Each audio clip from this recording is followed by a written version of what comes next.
Hello, it's me, Febri. In this video, I'm gonna tell you guys about my unforgettable moment. So, several months ago, I experienced an embarrassing incident in my life.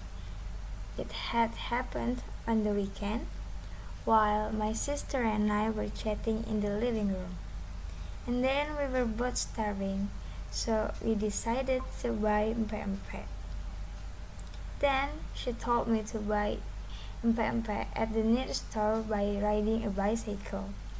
After that, I went to the shop on my bicycle carefully because the roads were so slippery after the rain. On a very busy road, the car behind me honked at me. And then I was so shocked and immediately lost focus.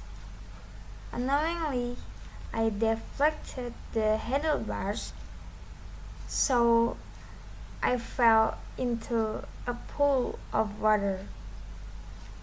I tried to look calm even though I was very embarrassed until I heard a laughing voice from beside me.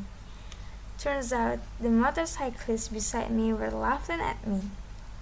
And then because I was very embarrassed, I just immediately returned home without buying mpe-mpe. And I hope that incident will never happen to me ever again.